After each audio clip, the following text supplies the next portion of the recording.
Welcome to The Explainer. Right now, as we're sitting here, there is a massive, invisible war raging all around us. It's not being fought with tanks or artillery, but with code, compromised passwords, and malicious links.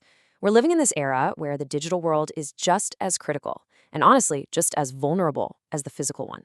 Today, we're going to decode the complex, sometimes intimidating world of cybersecurity and cybercrime and give you the exact knowledge you need to navigate it safely. Okay, here's our roadmap for today. We're going to hit 1, the cybercrime economy. 2, defining the digital battlefield. 3, the anatomy of an attack. 4, the malware menace. And finally, 5, defending the digital frontier. Let's jump right in. Section 1, the cybercrime economy, the invisible global threat. So, before we even get into how these attacks go down, we really need to talk about the why. And the sheer economic scale of this invisible threat, it's exactly why every single one of us needs to pay attention. $10.5 trillion. I mean, just let that sink in for a second. By 2025, cybercrime is projected to cost the world $10.5 trillion every single year. To put that into perspective, if cybercrime was a country, it would literally be the third largest economy on the planet, right behind the US and China. We're not talking about a lone hacker in a dark basement hoodie anymore. This is a highly lucrative, insanely organized global machine. And honestly, when you break that astronomical number down into bite-sized pieces our brains can actually process, it's pretty terrifying. We're looking at a global cost of roughly $500 billion a month. Break it down even further, over $16 billion a day. But here's the absolute kicker. That translates to roughly $190,000 in damages every single second. By the time I finish this sentence, another small fortune has been completely wiped out or stolen. Now, here's the truly wild part. It's not like the world is just sitting on its hands letting this happen. Over a recent 7-year stretch, a mind-boggling $1 trillion was poured into cybersecurity globally. But despite that massive mountain of cash, attackers still have a 95% success rate when they attempt a breach. 95%. Clearly, just throwing a giant checkbook at the problem isn't making us bulletproof. We gotta be smarter. Which brings us to Section 2, defining the digital battlefield, building our vocabulary. To actually be smarter about this, we need to set up a shared vocabulary. A lot of folks use the words security and safety like they mean the exact same thing, but in the digital realm, they absolutely don't. Think of it like this. Security, that's about building a fortress. It's the technology, the firewalls, the encrypted data. It's putting deadbolts on the doors and windows of your house. Safety, on the other hand, is about how you actually behave inside that fortress. It's knowing, hey, maybe don't open the front door for the sketchy stranger in a ski mask. You can have the most expensive security system on Earth, but if your safety habits are garbage, the whole fortress comes down. All right, let's nail down 3 critical terms here, starting with vulnerability. A vulnerability is, simply put, a weakness. It's a tiny crack in your digital armor. Or, sticking with our fortress analogy, a window that doesn't quite latch all the way. It could be a weird bug in a piece of software, or honestly just a really weak password. Next up is risk. Now, risk isn't the crack in the armor itself. Risk is the actual danger that happens when the bad guys find that crack. It's the potential for financial ruin, stolen data, or your whole system crashing offline because the threat actually took advantage of that vulnerability. And the third piece of the puzzle is the exploit. The exploit is the specific weapon, method, or technique the enemy uses to pry open that crack and break in. The whole success of an attack basically comes down to how perfectly the exploit matches up with the vulnerability and how catastrophic the resulting risk is. Section 3, the anatomy of an attack, how the enemy strikes. So now that we've got the jargon out of the way, let's look at the real-world playbook these attackers are using to compromise our safety. When you look at the primary threats today, you'll notice something pretty surprising. The biggest dangers, there usually aren't super complex matrix-style hacking algorithms. Actually, the main attack vector isn't a machine at all. It's you. Seriously, you are the target. Look at this breakdown. Social engineering and phishing are leading the pack at 28%. And right behind that is weak authentication at 25%. What does that tell us? Over half of all breaches happen because of human error or manipulation. Phishing, where attackers basically con you into handing over your login info by pretending to be someone you trust, is insanely effective. In fact, our sources show a whopping 94% of all malware is delivered straight through email.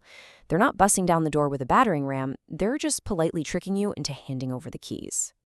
And the real-world fallout from those tactics is absolutely staggering. When those phishing emails actually land or a weak password gets guessed, the damage is catastrophic. We're looking at major breaches from just one single year where 2.9 billion records were exposed in one hit and 4 billion in another. And we're talking social security numbers, biometric data, sensitive medical records, the whole shebang. These aren't just abstract numbers on a screen. This is our personal, private lives being dumped onto the global stage. Section 4. The malware menace. Inside the malicious code. So, say someone clicks that bad link in an email. What actually gets unleashed? Let's peek under the hood at the malware itself. Malware comes in a lot of different flavors, and it is incredibly sneaky. Take computer viruses, for example. They replicate and spread, sure, but they have different strategies to fly under the radar. A fast infection virus is exactly what it sounds like. It immediately infects any file you touch. But a slow infection virus? That one's much more patient. It only infects newly created or modified files. It's a pretty brilliant, albeit totally evil, way to trick your antivirus into thinking everything is completely normal. And then you've got RAM-resident infections that bury themselves deep into the working memory of your computer, literally hiding in plain sight. And then there's the botnet. This is a wild concept where your personal computer basically gets drafted as an unwitting foot soldier in a massive cyber war. Step 1, your machine gets compromised, maybe by a worm or a Trojan horse. Step 2, it silently connects to thousands of other infected computers, building what's called a zombie network, controlled by a single attacker. Step 3, the attacker takes this massive zombie army and unleashes coordinated attacks, like a DDoS attack that completely overwhelms a website with traffic until it just crashes. And the crazy part? You're just sitting there trying to browse the web, totally clueless that your laptop is actively participating in a cyber attack. Now, let's look at adware versus spyware. Both of these snoop on your activity, but the impacts are super different. Adware is mostly just annoying. It scoops up your search info to blast you with those hyper-targeted pop-up ads. Spyware, though, that's a whole different beast. It acts like a silent stalker. It secretly monitors the memory of the programs running in the background specifically to steal your personal data. And because it's constantly skimming your memory, it famously hogs your system resources, turning your blazing fast computer into a total slug. But finally, we arrive at the absolute worst of the bunch, ransomware. It is exactly what it sounds like. This malware sneaks into your system, again, usually from one single silly click on a bad link, and then rapidly encrypts your files or locks down your entire system entirely. Then the attacker hits you with a ransom note, usually demanding cryptocurrency, if you ever want your decryption key back. This stuff spreads like wildfire. In minutes, it can freeze up hospital records, paralyze an entire city's infrastructure, or just completely lock a business out of its own data. Section 5. Defending the digital frontier. The shield.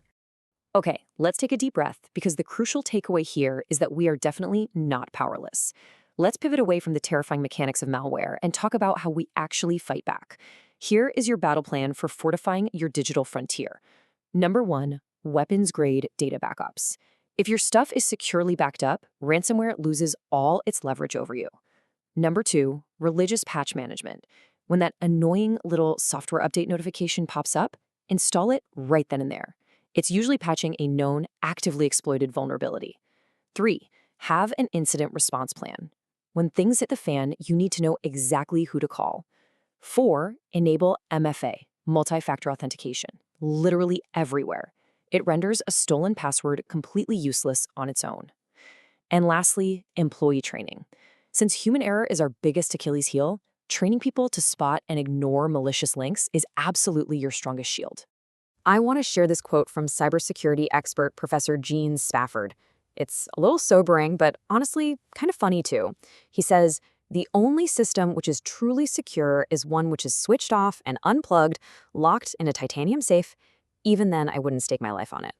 The whole point here is that this idea of absolute 100% security, it's a complete myth.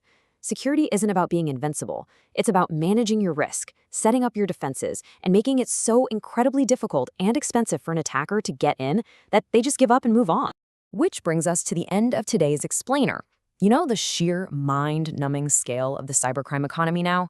You've seen how these attackers manipulate basic human behavior, and you know that absolute security is an illusion. So, what specific steps are you going to take today to fortify your own digital frontier? Are you finally going to turn on multi-factor authentication? Maybe back up that hard drive you've been putting off? The digital battlefield is everywhere, but your safety, that's entirely in your hands. Thanks so much for joining me on this deep dive. Stay safe out there